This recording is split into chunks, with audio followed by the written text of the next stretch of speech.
ایک ایسی وادی جو جنوں، پریوں، بھوتوں، دیو اور عجیب الخلقت مخلوق کے متعلق جانی جاتی ہے۔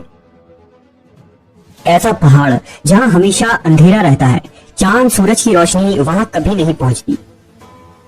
وہ وادی جہاں آج تک کوئی شخص نہیں پہنچ سکا۔ کیا یہ وادی جنوں کا دیس ہے یا کسی اور دنیا میں جانے کا کوئی پراسرار راستہ؟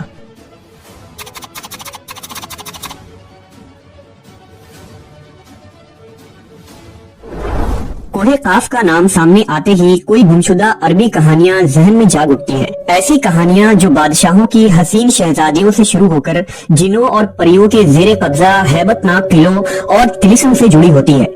ایسی کہانیوں کا مرکز عام طور پر یہ ہوتا ہے کہ فلاں ملک کے طاقتور بادشاہ کی حسین اور نرم و نازک شہزادی کو فلاں جن یا دیو نے اغوا کیا اور کوہ قاف کے کسی وادی کے تاریک محل میں لے جا کر قید کر دیا۔ اس طرح کی کہانیاں ہندوستان، ایران اور عرب علاقوں کے افسانوی اور ادبی کتابوں میں اہم مقام رکھتی ہے۔ تحریری شکل میں موجود ہونے کے علاوہ یہ داستانیں سینہ بسینہ روایتوں کی شکل میں بھی منتقل ہوئی ہیں۔ جبل قاف یا کوہ قاف مشرقی وسطی اور عربوں کے مشہور افسانوں میں ایک افسانوی پہاڑی سلسلے کا نام ہے۔ اسلامی روایتوں میں کوہ قاف کو جنوں کا وطن کہا جاتا ہے جسے خدا نے چمکتے زمرد سے بنایا ہے، جبکہ ایرانی روایتوں کے مطابق یہ علاقہ شمالی قفقاز کے علاقوں میں تھا، جس علاقے کو انسانوں کے کسی حکومت نے بھی آج تک قبضہ کرنے سے ناکام رہا، کیونکہ قدیم علم نے ان بلند پہاڑی علاقوں کو اسرار میں ڈھانپ رکھا تھا۔ کوہ قاف دراصل ایک طویل پہاڑی سلسلہ ہے۔ یہ زمین کا سب سے دور دراز مقام کہا جاتا ہے، جو داستانوں میں زرتشت کی زمین اور سیمرغ نامی پرندے کی وجہ سے مشہور ہے۔ کہتے ہیں کہ کوہ قاف سبز زمرد پر مشتمل ہے، جس کی عکس نے آسمان کو سبز رنگ عطا کیا ہے۔ کوہ قاف کو جنوں کا شہر بھی کہا جاتا ہے، جہاں زمانہ قدیم میں جنات کی نسلوں نے بہت ساری حکومتیں قائم کی تھی۔ امام قزوینی لکھتے ہیں کہ کوہ قاف کئی علاقوں میں منقسم ہے، جس میں 70 زمینیں چاندی کی ہیں، 70 زمینیں سونے کی ہیں اور 70 مشک کی۔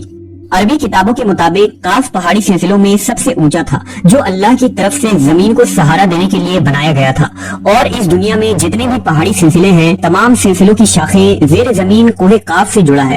اس طرح کوہ قاف جو اس زمین کا سب سے بڑا پہاڑ ہے، تمام پہاڑی سلسلوں کا مرکز ہے۔ زکریہ القزوینی نے 13ویں صدی میں عجائب المخلوقات و غرائب الموجودات نامی ایک کتاب لکھی تھی، جس میں انہوں نے کاسمولوجی کے مطابق یہ نظریہ دیا ہے کہ آسمان کو خدا نے تھام رکھا ہے تاکہ وہ زمین پر نہ گر پڑے۔ اس زمین کے چاروں طرف پہاڑوں کا ایک طویل سلسلہ ہے، جس میں کوہ قاف بھی شامل ہے، جو ان سلسلوں کو کھوٹی کی طرح اپنی جگہ پر رکھتا ہے۔ اسی طرح مشہور صوفی بزرگ جلال الدین رومی نے اپنی تحریروں میں کوہ قاف کا ذکر کچھ یوں کیا ہے کہ طاقتور بادشاہ سکندر ذوالقرنین نے آب حیات کی تلاش میں مشرق کا سفر کیا تھا۔ اس سفر کے دوران آپ کوہ قاف تک جا پہنچے تھے۔ جب آپ کوہ قاف پہنچے تو آپ نے دیکھا کہ وہاں فرشتہ اسرافیل قیامت کے دن سور پھونکنے کا انتظار کر رہے ہیں۔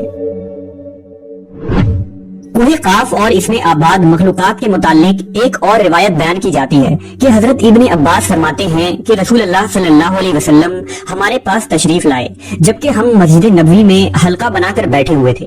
ہمیں آپ صلی اللہ علیہ وسلم نے فرمایا، کیا کر رہے ہو؟ ہم نے عرض کیا، ہم سورج کے متعلق غور کر رہے ہیں کہ وہ کیسے طلوع ہوتا ہے اور کیسے غروب ہوتا ہے۔ فرمایا، تم نے اچھا کیا، اس طرح سے مخلوق میں فکر کرو، خالق میں فکر نہ کرنا، کیونکہ اللہ جس کے لیے جو چاہتا ہے پیدا کرتا ہے۔ تم اس سے تعجب کرو کہ کوہ قاف سے آگے 7 سمندر ہیں، ہر سمندر 500 سال سفر کرنے کے برابر طویل ہے، اور اس کے آگے 7 زمینیں بھی ہیں جن کا نور ان کے باسیوں کے لیے چمکتا ہے۔ اس کوہ قاف کے آگے 70,000 مخلوقات ہیں جو اڑتی ہیں، ان کو پرندوں کی شکل میں پیدا کیا گیا ہے۔ یہ مخلوق اور ان کا بچہ پیدا ہوتے ہی ہوا میں اڑنے لگتے ہیں۔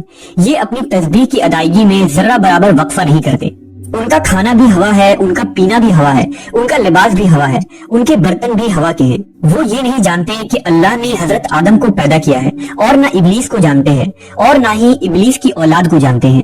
اللہ نے کوہ قاف کو دنیا کے گرد تخلیق کیا ہے۔ یہ تمام دنیا اس پہاڑ کے درمیان میں ایسے موجود ہے جیسے ایک انگلی میں انگوٹھی۔ کوئی انسان وہاں پہنچ نہیں سکتا ہے، کیونکہ وہاں پہنچنے تک 4 مہینے اندھیرے سے گزرنا پڑے گا۔ یہ وہ پہاڑ ہے جہاں کوئی سورج نہیں، کوئی چاند نہیں، یہاں تک کہ یہ لوگ چاند و سورج کے بارے میں بھی نہیں جانتے کہ اللہ نے چاند اور سورج بھی تخلیق کی ہے۔ جو روشنی ان تک پہنچتی ہے وہ قاف پہاڑ کی روشنی ہے، اور وہاں موجود لوگ جڑی بوٹیاں کھاتے ہیں اور ان کے بدن پر کوئی کپڑا نہیں ہوتا۔ صحابہ نے پوچھا یا رسول اللہ کیا وہ لوگ فرشتے ہیں؟ آپ نے ارشاد فرمایا نہیں، وہ فرشتے نہیں، لیکن اللہ سے ان کی فرما برداری بالکل فرشتے کی طرح ہے۔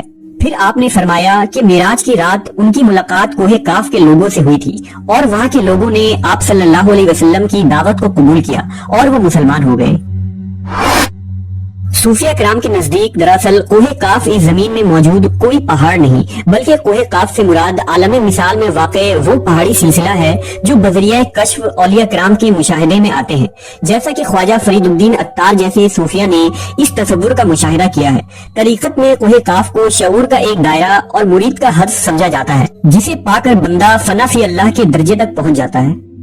بہت سارے لوگوں کا یہ ماننا ہے کہ یہ لفظ کاف کسی چیز کی مرکز کو ظاہر کرتا ہے، اور یہ لفظ اتنا مقدس ہے کہ قرآن میں پوری ایک سورہ کا نام سورہ کاف ہے جو اس کوہ کاف پہاڑ کی طرف اشارہ کرتا ہے۔ اس سورہ میں اللہ کی وحدانیت، موت اور زندگی کا نظریہ پیش کیا گیا ہے۔ کوہ کاف جغرافیائی اعتبار سے ہماری اس زمین میں کہاں موجود ہے، اس کے متعلق مختلف نظریات پائے جاتے ہیں۔ زیادہ تر مورخین کا اس بات پر اتفاق ہے کہ عربی داستانوں کی کوہ کاف دراصل موجودہ روس میں قفقاز یعنی ماؤنٹ کوکاکس نامی ایک پہاڑی سلسلہ ہے۔ یہ علاقہ یورپی روس میں بحر اسود اور بحر قزوین کے درمیانی حصہ ہے، جس میں آرمینیا، آذربائیجان، داغستان، روس اور چیچینیا جیسے ملک شامل ہیں۔ یہ علاقہ قدرتی حسن سے مالا مال ہے، جہاں جانوروں اور پرندوں کی بے شمار اقسام پائی جاتی ہیں۔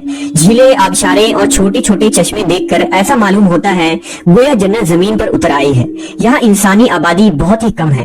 یہ پہاڑی سلسلہ ایشیا کو یورپ سے جدا کرتا ہے۔ اگر کوہ کاف کو خلائی سیٹلائٹ سے دیکھا جائے تو یہ علاقہ سفید پٹی جیسا نظر آتا ہے، جبکہ بعض محققین کا خیال ہے کہ کوہ کاف انٹارکٹیکا کے ان ویران اور برفیلے علاقے میں موجود ہے جو ہمیشہ بادلوں اور اندھیروں سے ڈھکا ہوتا ہے، جبکہ کچھ لوگ قدیم دور کے اٹلانٹس سٹی کو ہی کوہ کاف قرار دیتے ہیں جو کسی بڑے عذاب کی وجہ سے تباہ ہو چکا ہے۔ جدید فزکس کی نئی دریافت یعنی ڈائمینشنز بھی کوہ کاف کو سمجھنے میں آسانی پیدا کر سکتی ہے۔ دراصل فزکس کی جدید تحقیق کے مطابق ہماری اس کائنات میں کل 11 ڈائمینشنز وجود رکھتے ہیں، جبکہ ہم انسان صرف 3 یا 4 ڈائمینشنز میں زندگی گزار رہے ہیں، کیونکہ ہم ٹائم اور اسپیس کے قید میں زندگی گزارتے ہیں۔ ان مزید 6 ڈائمینشنز میں کتنے ستارے، سیارے اور دنیا آباد ہیں، اس کا علم صرف اللہ تبارک و تعالیٰ کو ہی ہے۔ محققین کے مطابق ارواح کی دنیا، عالم برزخ اور جنت و جہنم انہی ڈائمینشنز میں موجود ہیں جن میں انسان موت کے بعد داخل ہوتا ہے۔ ممکن ہے کہ کوہ کاف بھی انہی 11 ڈائمینشنز میں سے کسی ایک ڈائمینشن میں موجود ہو جہاں نسل انسانی کا قدم رکھنا ناممکن ہے۔